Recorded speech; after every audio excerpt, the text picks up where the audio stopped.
Assalamualaikum warahmatullahi wabarakatuh. Apa kabar anak-anak Bapak semuanya? Alhamdulillah, mudah-mudahan semua sehat dan semangat dalam belajar.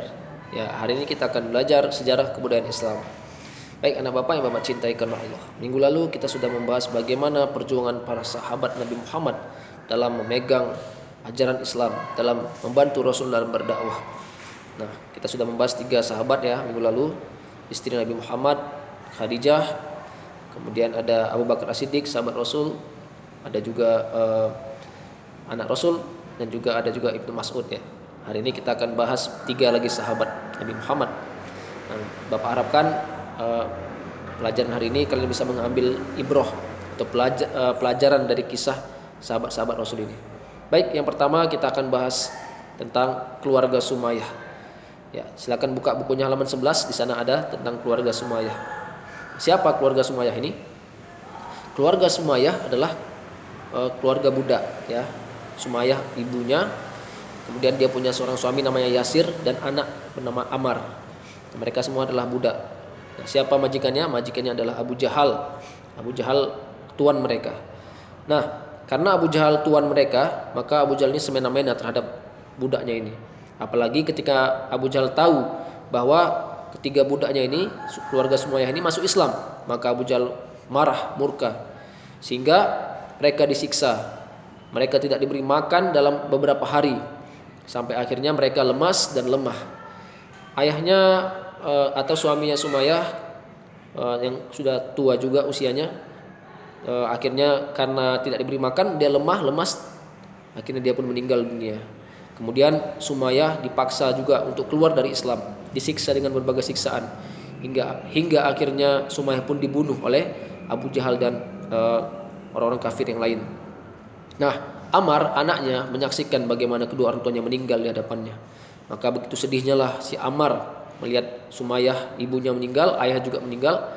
Tapi tak sampai di situ, penyiksaan terus berlanjut. Ya, anak Bapak, penyiksaan terus berlanjut. Si Ammar disiksa dengan penyiksaan yang luar biasa, ya, dengan di luar batas kemanusiaan.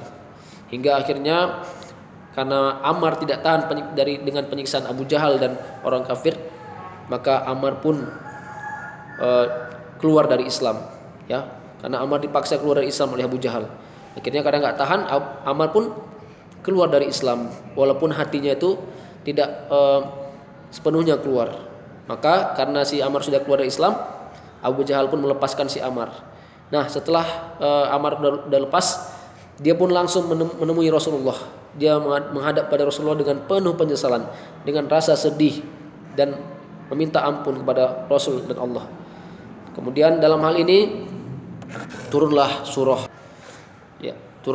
An-Nahl ayat 106 yang berbunyi, "Man kafara billahi min ba'di imanihi illa man ukriha wa qalbuhu mutmainnun bil iman."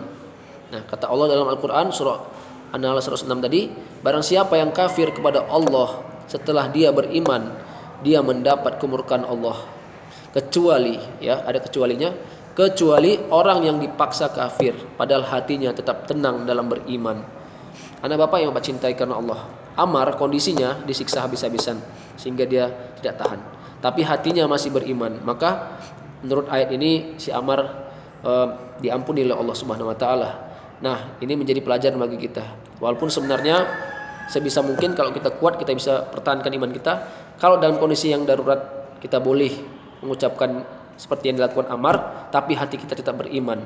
Dalam kondisi yang darurat ya anak Bapak semua, dan kondisi di mana nyawa kita bisa terancam. Baik anak Bapak yang Bapak cintai karena Allah. Kita lanjutkan yang kedua, sahabat Arqam bin Abil Arqam. Nah, masih ingatkah anak Bapak tentang sahabat ini? Ya, ini termasuk sahabat yang mula-mula masuk Islam. Nah, Arqam bin Abil Arqam ini adalah sahabat yang rumahnya dipakai untuk berdakwah secara sembunyi-sembunyi. Kita udah bahas minggu lalu sebelumnya ya. Nah, Arqam bin Abil Arqam ini bukan dari kalangan budak.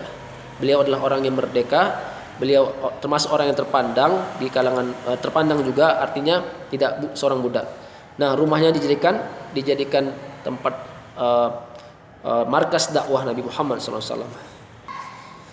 Arqam bin Abil Arqam ini termasuk orang yang berpegang teguh dalam memegang agama Islam. beliau rela merelakan rumahnya untuk jadikan tempat dakwah. Nah, sehingga ketika beliau diketahui oleh orang kafir masuk Islam, orang kafir mencela beliau, mengejek beliau dan menghina beliau, tapi beliau tetap berpegang teguh. Bahkan ajakan-ajakan kawan-kawannya yang kafir untuk keluar dari Islam, beliau tolak.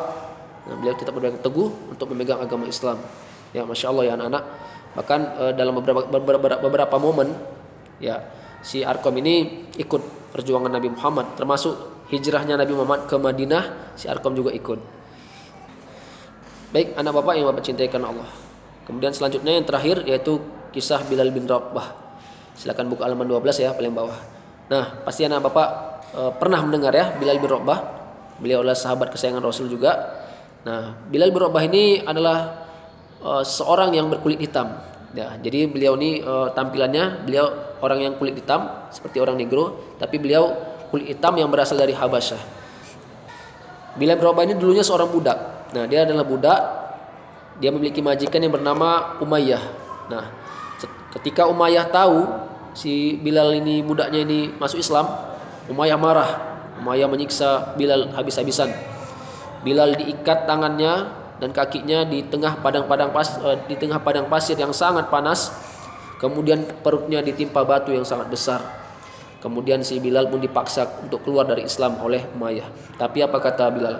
Dia mengatakan ahad, ahad. Walaupun dalam kondisi yang disiksa, dalam kondisi yang luar biasa disiksa dengan batu di perutnya, tapi dia sempat mengatakan ahad. Ya, bahwasanya Allah Maha Esa, Allah Maha Tunggal.